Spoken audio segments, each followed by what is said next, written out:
At some point in the next few days, I need to start preparing for this debate. We're going to have this is going to be a nuclear one. This is going to be like the, I want to do this like the Dinesh D'Souza one with Konstantin.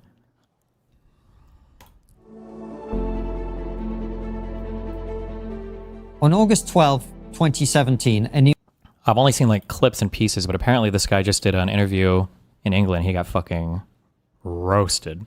neo-Nazi deliberately drove his car into a crowd of left-wing protesters in Charlottesville, Virginia, killing a 32-year-old woman called Heather Heyer and injuring 35 others. America and the rest of the world were on a knife edge. The victims were assembled to counter the Unite the Right rally, a demonstration against the proposed removal of a statue of Robert E. Lee, a Confederate general. And the attack acted as a climax to the nation's increasing polarization and paranoia about President Trump's links with the so-called alt-right. At a press conference in the immediate aftermath, President Trump made a series of incendiary comments, including saying that there were very fine people on both sides. Like many, I was horrified and outraged by the fact that instead of trying to bring calm, Trump chose to further inflame a highly volatile situation. But not nearly as horrified and outraged as I was when I later discovered that this was all an elaborate, orchestrated media hoax. Okay, this is going to be one of the big ones. We're going to re-go over the Charlottesville stuff, and we're going to re-go over exactly who Trump was referring to, because the whole media apparatus has gotten so mind-fucked by this event. When Trump was talking about good people on both sides, the thing that had just happened was it wasn't the general protest from the day of or the day before or whatever. It was the neo-Nazi march that happened with the tiki torches the night before. That's what he was referring to when he said there were good people on both sides. That's what he was asked about. That's what he was referring to. Even Snopes has walked back this claim, unless they've walked back, where like the whole, even the liberal media got mindfucked. Trump did not call neo-Nazis and white supremacists very fine people. Like, oh my God. In actual fact, at that very press conference, President Trump... He actually condemned. Oh my God. Do I have Obsidian installed again? Made it clear that his comments were describing peaceful protesters who opposed the removal of the statue, saying, I'm not talking about the neo-Nazis and white nationalists because they should be condemned totally. But the media cut his comments out of context and ran headline after headline claiming he was defending the very people he'd just condemned. To this day, millions of people believe this lie. Last week, I saw it again here in Britain, when the Labour Party clipped comment by Matt Goodwin, Reform's candidate in the upcoming Gorton and Denton by-election, out of context. Why do all of these centrists all back? Notice how all of them all seem to back the same types of parties. It's important that the AfD become powerful in Germany. The Reform Party is actually super good in base, so they're talking about a lot of really important things. And Tommy Robinson keeps getting arrested for no fucking reason. And we actually, like, notice how they always seem to, it's crazy how they consistently always back the far-right parties, these epic centrists. Isn't that so weird? Isn't that kind of crazy? Jesus. To claim he'd criticized Manchester when he was in fact criticizing the Conservative Party conference, which had been held in Manchester. This time the media didn't have to lie. Our politicians did it for them. These dirty tricks are sadly part of the ugly game of politics. More troublingly, they are now increasingly spreading to the arena of public debate more broadly. Okay, so the two huge lies were about the right. They were like, does the right ever lie? Or is this epic centrist only pointing to one side right now? Assuming these last two. I don't know about that recent example that he gave, but really makes you think. During my appearance on Question Time last week, the usually decent Labour Minister Douglas Alexander tried to pull a similar move on me. Unable to respond to my criticism of his government's failure on immigration and the attempt to demonize millions of normal British people who dared to notice that failure, he instead tried to suggest that I'm a bigot. You said Rishi Sunak isn't English because he's a brown Hindu, was his retort. This is a skillful lie on several levels, the purpose of which was to deflect attention away from his and his party's failings. Here's how it works. First, he deliberately concealed from the viewer that my comments were made in a discussion of the difference between British and English identity, so that it looks like I was saying Rishi Sunak doesn't belong in Britain. That's not what I was saying. Second, he failed to mention... Well, why not play it? That in that very same conversation, I explained that my son, born to two immigrant parents like Sunak, is also, in my view, not English. No matter how evil Douglas Alexander thinks I am, even he could hardly accuse me of being racist against my own children. Oh, clever. All immigrants are the same, LOL. The point you're making is entirely Here's the 7-minute thing of this. We can decide. I haven't watched this full thing, so. correct, which is Britain is very good at absorbing people from other places. And better than most of the European countries. That's the I've made this point my entire public career. I've said this is the best place to be an immigrant in the world, okay? And that's not to say we don't have really serious issues, what we do. And what I would say to you is, the reason we're having the conversation about immigration is not that people feel that me or Francis's mother coming here has been a disaster for this country. I mean, There are people who feel that way, right? The reason people feel strongly about immigration is they see the numbers that we have had over the last 2 decades. They naturally, people will, I think quite reasonably, project that into the future for the reason that Francis gave, which is, it doesn't matter what politicians say, they're not dealing with this issue. That means, are we going to have millions and millions and millions and millions more people coming? And then they go, what is the impact of that scale? It's not about immigrant. Wait, what kind of people? Also, sometimes they're honest about this and sometimes they're not, and it drives me crazy. Because, like, I don't even think these are bad arguments. Like, if somebody were to tell me, hey, like 50 million Chinese people or 50 million Mexicans or 50 million Indians wanted to immigrate to the United States tomorrow, should they be allowed in? I don't know how I would feel about that. That is a huge number of people to absorb from what might be a vastly different culture. I don't know how I feel about that. That's a fair point to make, but God, they dance around it so much sometimes, and they won't just fucking own it. Or they'll own it when they're on their little centracy podcast and they think they're being epic and based, but like they'll never do it in adversarial conversations or whatever. Yeah, actually, to be fair, I don't know if I would take 50 million people from any country. 50 million Germans, 50 million Swedes. I know that the population's not that big. And our willingness to welcome them. It's about the scale. What is the impact on our infrastructure? What is the impact on societal cohesion? You bet. What is the look? This is something that no one wants to talk about, especially in these. But they're, I mean, like, there's also, actually, hold on, not to obfuscate. Like, if you were to just tell me, I'm not going to give you any more information, would you rather have an immigrant from Nigeria or from Sweden? I'd probably say, fuck it. Like, if we're drawing from society at random, I'm probably a Swedish person who's probably going to have more culturally in common and more in terms of, values and everything else in common. Like, I think you can admit that. There's no harm in admitting that. But, like, to say that nobody from any of these other countries should ever immigrate, or, like, so you think it's too much, so how do we reduce it? How would you reduce it? What are the reforms you're looking to make? I never hear much answer to these things. It's always just, like, the most, like, we need to stop the brown people from... That's what it sounds like. I'm not even trying to be hyperbolic. Listen, I'll be more racist than any of these. I bet I've got more public N-words posted than any of these fucking losers, okay? I'll be as racist as I fucking want to be. But, like, if you're gonna dog whistle on some shit, like, own it. Or, like, give me a real policy then, and we can talk about it. Right? Do you really just want to ban all the brown people? If so, then at least fucking say it and we'll go from there. But not the dancing around it is so cocked. Ugh. Kind of places, but I as an immigrant can say it. At what percentage of the native population does England cease to be England? The native population. Is it 40%? Is it 10%? When there are no English people left, is it still England? Like, right? That is a thing that no one wants to talk about, but I know. And and I don't even know if he knows it, because I can't tell with these people. Like, at this point, I don't know what is stupidity versus what is, like, epic centrism or whatever. Like, he's using every single fucking, like, white identitarian, white nationalist, Europa Libera, whatever the fuck, or Liberate Europe, I don't know, whatever. Like, he's using every single dog whistle, right? We're gonna, if the current waves of immigration continue, the natives are going to be replaced. Like, what do you mean when you say this? You don't mean natives. You mean like white people, right? Or are you going to say, like, native English stock? Like, going back how long? Like, can you even trace your answer? Do you really care? If it was all, like, Swedes and French and Polish, well, maybe not Polish. If it was all these, like, Western European people that are immigrating, would you really care? Or is it really just the North Africans, Middle Eastern, Southeast Asia?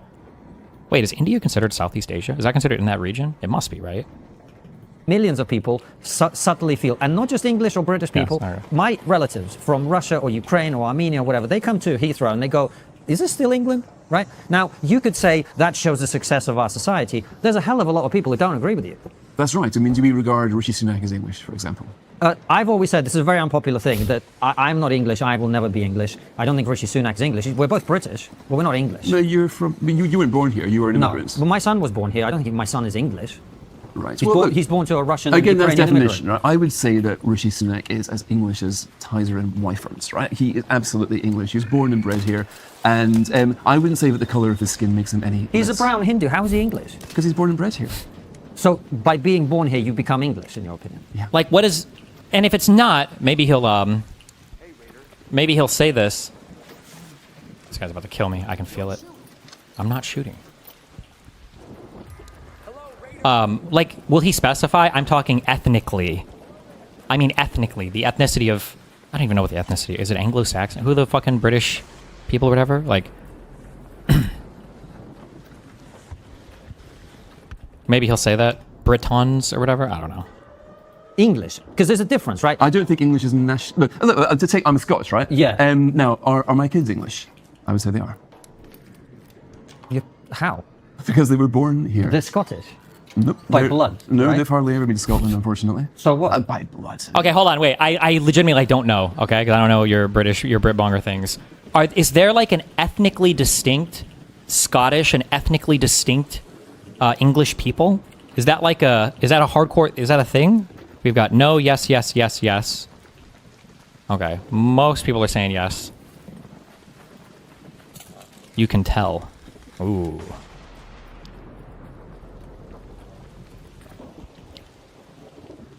You can trace your lineage back to Harold Godwinson, then you are not English. Unless you can trace your... Okay.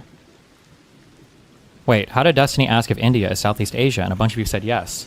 Is it not considered the SEA region? Uh-oh. So, I mean, My son is born to a Russian and a Ukrainian, right? How on earth is he English? because he was born here. I Do mean, you think that being born in a country... Like, it's so interesting because he says a Russian and a Ukrainian. I don't think there's like a single unified like Russian ethnicity or Ukrainian ethnicity, is there?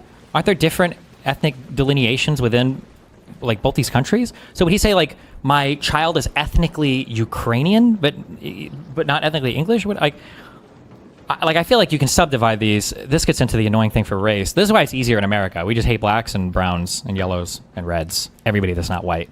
Even if white people, because we can turn all those colors depending on what you do to us. Okay, we have the shapeshifter technology. When you start subdividing the whites, okay, this is advanced European racism. Okay, this is a racism that us Americans we can't even conceive of. Like, that guy's not my race. It's like, what do you mean? You're both white. He's ethnically, but I don't even know if Europeans recognize these racial distinctions. He's ethnically Ukrainian. Like, a lot of Ukrainians were like a similar ethnicity to people in Southwest, Russia, or like. I don't know. This sounds goofy to me, but maybe will he ever actually say the word race? Mm-hmm. Right. How on earth is he English? because he was born here. Do you think that being born in a country makes you of that? So if you're... Why won't he say ethnicity? Is he scared? Because that's another thing that makes me feel like he's doing bad shit. Because I would just say ethnically. Obviously, you don't ethnically... Like, if I have a kid in Japan, he doesn't become fucking weeb. He's not, like, actually, like, ethnically Japanese or whatever the ethnic groups are in fucking Japan. But, like, nationally he would be. But if that's what he's getting at, can't he just say that?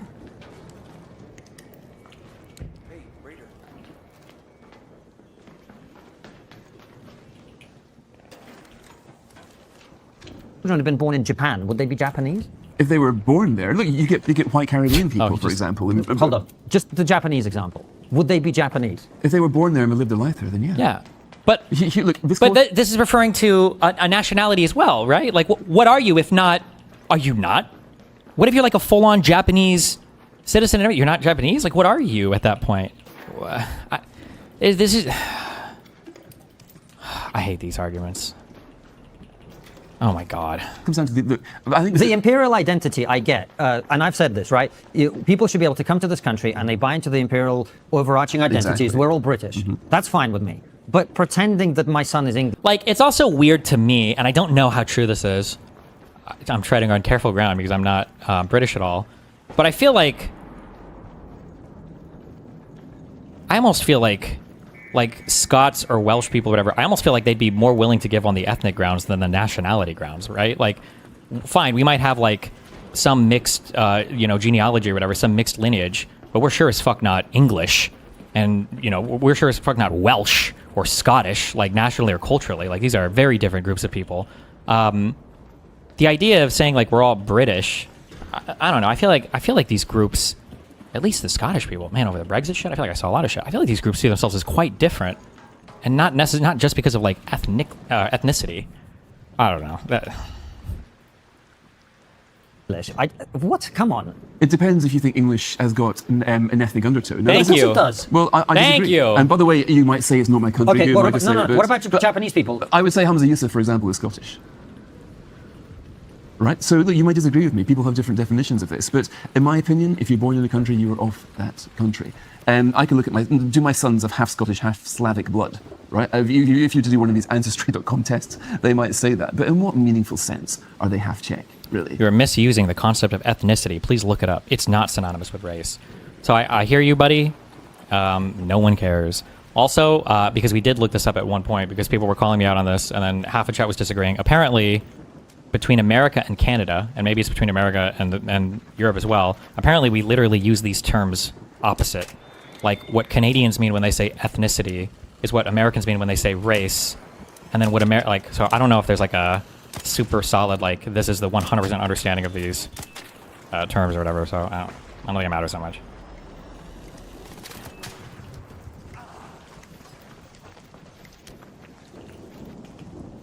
I mean, they didn't know the first thing about Czech Republic. I mean, they know everything about England because they were born here. They cheer for England's football teams now. It took them a while, but they do. So that's the way I see nationality. Now, I know that not everybody does that. Now, again, Most people don't. Well, The overwhelming majority of people don't perhaps see not, but nationality. In every country in the world. But I'm giving you. They were born here. They cheer for England's football teams now. It took them a while, but they do. So that's the way I see nationality. Now, I know that not everybody does that. Now, again, Most people don't. The overwhelming majority of people don't perhaps see not, but nationality. In every country in the world. But I'm giving. That's definitely not true, for instance, in America or Canada. I seriously doubt that's true in most of Western Europe. I'm sure that people do see some ethnic distinctions, but I'm sure there are like the country of Germany has a nationality to it. The people of France have a French nationality, like a national character to these places. Maybe not as strongly as like Americans do, because we don't have like our unifying ethnic group, but I don't know if everybody necessarily sees themselves as much as they are in like the, maybe like in the Middle East or something. My answer. Yeah, and I think that, take for example my wife. Now, she was born to refugee parents. They fled the Soviets. And she brought up in Sweden, but she never felt Swedish because she felt that the word Swedish, the way that people used it, did have an ethnic undertone. If you looked a little bit dusky, right? If you look a little bit foreign, then you would not be seen to be Swedish, right? Now, it's very strange because I don't look at her and see somebody who looks a bit foreign, but only if you see it from the Swede's eyes. You might look at you and you might struggle to match yourself with a Swede. I don't know. It's not something I don't think we really spend much time in this country looking at somebody. Look at Konstantin, right? Is he? I don't know. You might guess, but it wouldn't be that much important. Here, she does not feel like an alien. Now, perhaps she is because she's an immigrant, but weirdly, she felt more of an alien in Sweden where That she was makes born, sense to me. but she does here. Because we have, as I said, an overarching identity. It's the same. It's so crazy to me. This happens with Asmongold too. I said this like 10 years ago, I think, when I was debating the Trump shit, that like conservatives should just become like hardcore Sharia law Muslims or whatever, because I think they would like that culture so much more. And like at the end of the day, like they really do sound, I don't want to be mean or racist towards our wonderful African and Middle Eastern brethren, but like they really do sound like primitive culturally, right? Like, we live in a world of nation states that are defined by joint systems of law, strong borders, state enforcement against crimes, shared understanding of how all these things work. This is how our...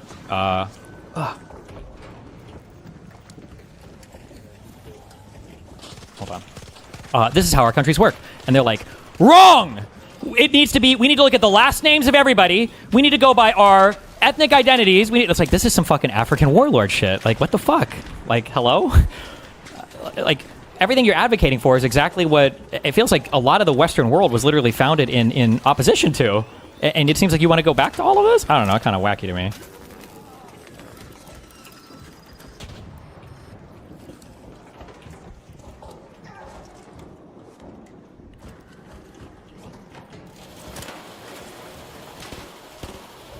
In America, it's actually to a lesser extent, but very similar in Russia, where Armenians can be Russian if they're, but Russian in an overarching sense. No one would think they're ethnically Russian, right? The point I'm trying to make. Oh, fuck, I need to do more. I need like advanced racism classes for European shit. Is there a single unified Russian race? I know you've got like the weird Indian, or not Indian, I'm sorry, the weird Asian people that are way out in like the fucking East or whatever. I know there were different ethnic groups like during the Soviet Union and shit, but that might have been all on the satellites. I don't know if I don't know. Maybe. Some people are saying yes, some people are saying no. I don't know what the answer is. To is a country is what a country is, and when that country changes over time in a way that's both visually and culturally different, that is a discombobulating thing for the vast majority of the people who live in that place. Maybe not. I also don't like this truism that's given, right? That like countries will change, and that's bad. It's like every country changes. All the countries change. Like all of them do. That's called progress, or you don't even call it progress. It's just advancing forward in time. No country today is the same as it was 1,000 years ago. Well, maybe there are some fucking African warlord tribes. These are the ways of my people, and we never change. Like there's some Pocahontas shit. No, like I don't know. It's just so funny to me that they talk like they want the most primitive type of society. I don't know. It's goofy to me. For you, maybe not for lots of people in the media, maybe not for lots of people in the building across the road and in Parliament, but for the vast majority of people in this country, their sense is that when the country ceases to be visually the same as it was at some point, there is a... This is fake news, okay? I don't know who drew this, but it's propaganda, okay? I am not a gypsy. I don't know why it was drawn like this. I don't know who is in charge of this propaganda, okay? This is not true.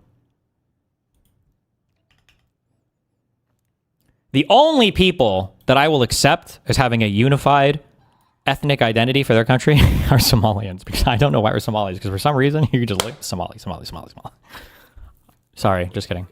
Not really though. The level when it ceases to be that country.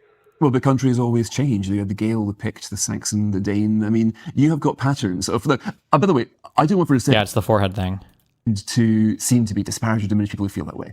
These are hugely important, and I think we make a grave mistake if we say, oh, they're all racist, so let's not talk about it. True. And when you boil down the concerns, they usually are very practical ones. Like The view that my comments were made in a discussion of the difference between British and English identity, so that it looks like I was saying Rishi Sunak doesn't belong in Britain. See, he's playing a game here. He says the difference between British and English identity. No, you weren't talking about that difference. You were talking about the difference between a national and an ethnic or racial identity. That's what you were talking about. When you say British or English, like they're the same thing, you make it sound here like, oh, you were just comparing two different national identities. That's not the distinction you were drawing. Britain. That's not what I was saying. Second, he failed to mention that in that very same conversation, I explained that my son, born to two immigrant parents like Sunak, is also, in my view, not English. No matter how evil Douglas Alexander thinks I am, even he could hardly accuse me of being racist against my own children. Oh my God. Third, he failed to mention that Fraser Nelson, the journalist with whom we were having the debate, wrote an article afterwards describing my view, with which he disagrees, as a perfectly fair point. Fourth, he failed to mention that Fraser... Wait, did he?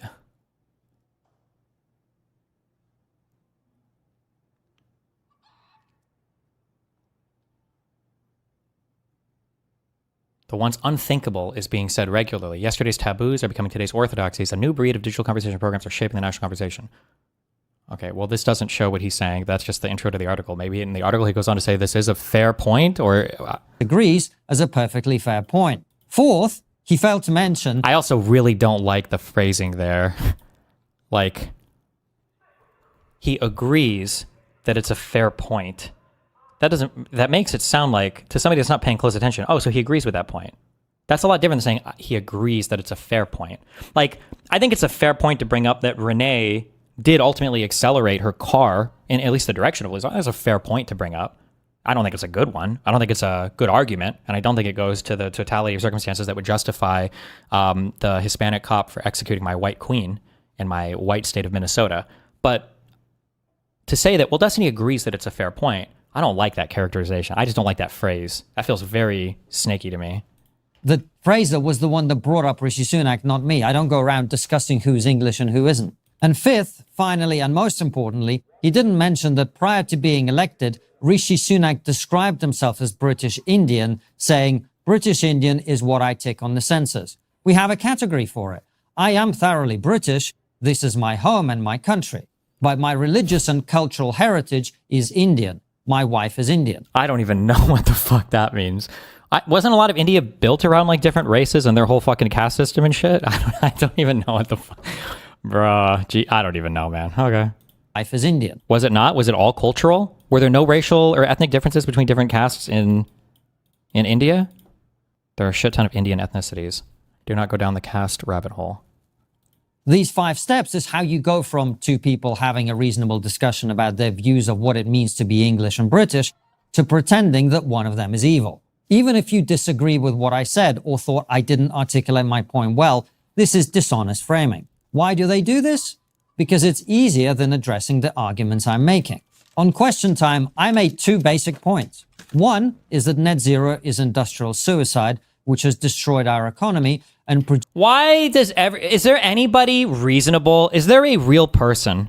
Maybe maybe in Europe you guys have these people. Sorry, hold on.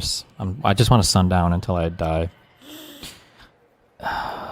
It's such a boring conversation. I hate politics. Who the fuck is pushing for net zero? Like, do or die? Like, 0 carbon emissions. We need to turn off all the gas plants. We're going to let everybody fucking die in the winter. They're all going to die. No gas car. Everybody's going to die. But at least, like, is there anybody... I feel like net zero is always like a goal. Like 10 years, 15 years, 25 years or whatever. And if prices are too high on some shit, then we supplement with fossil fuel.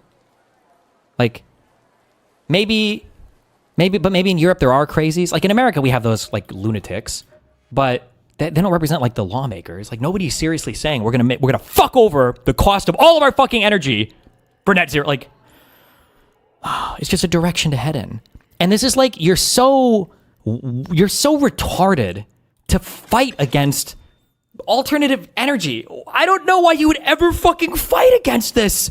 When we were growing up, the idea of harvesting energy from the sun is so cool. I feel like there's got to be some science fiction show like 1,000 years from now, and they're talking about building Dyson spheres, and the guys are like, oh, Dyson spheres? We have other planets that are star systems away where we can go and harvest the fossil fuels out of those planets. Why would you want to build a gay star miner? Like, I'm not going to see a sunrise again? Like, it's so fucking stupid. Reduced zero growth since 2008. The second is that both Labour and Conservative governments have imported more people into Britain over their respective terms and power than had come between 1060. In Europe, they are green parties. The problem is that most people don't understand what net zero means. Speaking of alternative energy, it's these green parties that are also anti-nuclear. Sure, but like, aren't these green parties typically like a few seats in parliament? And maybe to form a coalition government, maybe your multi-party systems get fucked, your coalition governments get fucked. But aren't the green parties in Europe generally fairly small across most European countries? Or all European countries? Rugel said, no, they're huge. Yes, in the UK. No. Well, kind of. I agree. When Trump banned solar, that is beyond stupid. Though when Dems restrict gas and oil, that's also dumb. Let the market decide. Do Dems really restrict gas and oil that much, though? Like, we were net exporters of energy, producing more energy than we have in all of U.S. history under Biden.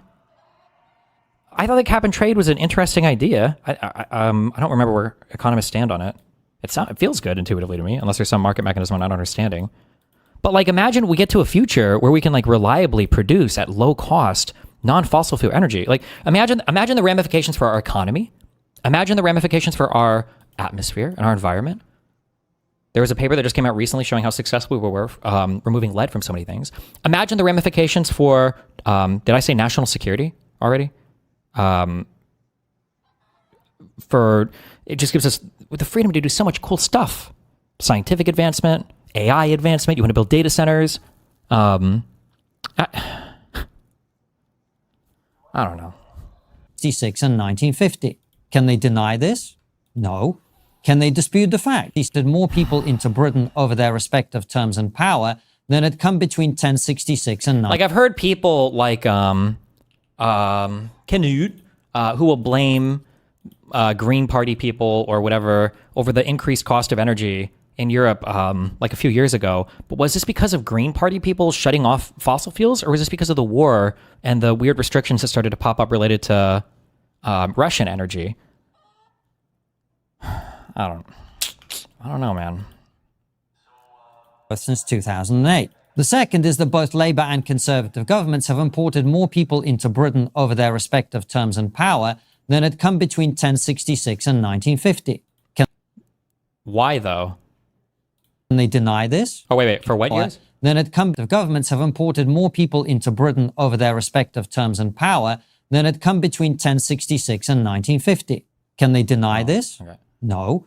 Can they What a year range? 1066? He means the year 1066. How many people were traveling between, I don't know if you'd say intercontinental landmasses, but like how common were these journeys even to make?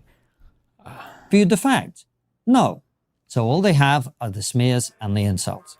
Over the last few days, there's been an attempt by a few non-entities on social media. 1066 was the Noman invasion? Sure, I'm just saying that like, you're picking like 1,050-year or a 950-year time span to make it sound like insane. It's like, well, super common international travel has probably only been a thing for like the last 50 years, maybe. Fuck, what was I going to say? There was another thing I was going to bring up. Oh, hasn't it been? I'll do more. Fuck, I can't believe I'm going to have to get educated on this horrible fucking topic.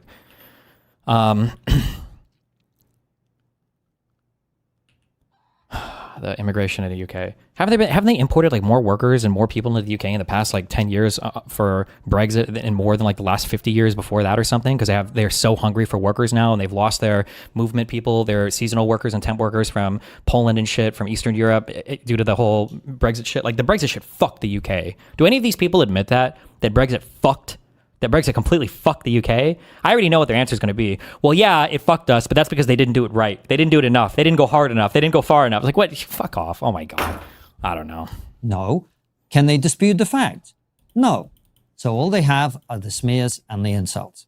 Over the last few days, there's been an attempt by a few non-entities on social media to have me banned from further questions. I feel the bad name for net zero is the annoying changes like limiting where high emission cars can go with zones, London only if I recall, or building more bike lanes that most people don't use. There is so much more to net zero than this, though, with carbon capture, energy generation, and recycling, etc. Sure, but like, man, I understand that it's maybe it's gay because we're Americans, we like our big trucks and everything. But like going to a place like Copenhagen, bro, there's like hundreds or thousands of people. If you go outside and just look around in terms of like biking, like the parking is infinitely better. It's healthier, which is all good. We just want to move more. The way that you can build and lay out cities is better. Assuming you have a city that's built for this type of, transportation. Also, somehow, I don't know how Europeans did it, but they discovered the hidden hack of being able to ride their bikes in the winter, because apparently Americans think you can't ride your bike except for like 3 out of 12 months of the year. And for all the people that cry about gas prices and everything else, which is a middle class complaint, by the way. I hate the middle class. God, I hate the middle class. Time appearances. These people still think it's 2016 when these tactics worked. Let me explain something to you. You've had the monopoly on the microphone for a long time. When did Destiny watch the Technology Connections video on stream? I went there, motherfucker. I was there. I saw the bikes with my own eyes. I don't even know if the videos do it justice. You go outside, they have like a whole bike fucking universe roads. It's crazy. It's like a red light happens. There's like hundreds of bikes that are like pulling. It's crazy. There's so many people riding bikes there. It's good. Let me explain something to you. You've had the monopoly on the microphone for a long time, and it's made you lazy, and it's made you arrogant. You guys have had such a, between the Brexit shit and UKIP and fucking what is it that this last thing, is it Remain or whatever, what is it called? I feel like I actually, fuck it, eject everything I just said. I don't know fuck all about UK politics. I don't know. This is just what I hear, but it's probably because of all the epic centrists and Elon fucking Musk that are hijacking so much of it internationally. Maybe in Britain, maybe the conversation is a bit different, or it's more hijacked by the left or whatever, I'm not sure. But in America, the only thing I fucking hear is from these losers that obsess over all these right-wing, white nationalist, weirdo, white identitarian people or whatever. The monopoly on the microphone for a long time, and it's made you lazy, and it's made you arrogant. More than 2 million people now watch and listen to Trigonometry. 100,000 read my Substack every week. Our show is part of a massive ecosystem of alternative media, which is the reason the legacy media is dying. You can keep trying to cancel people from the conversation to maintain your echo chamber. But even if you succeed, all that will achieve is driving more people into our arms. If you really hate my views and what I stand for, there's only one thing you can do. Make better arguments. Good luck. You're going to need it.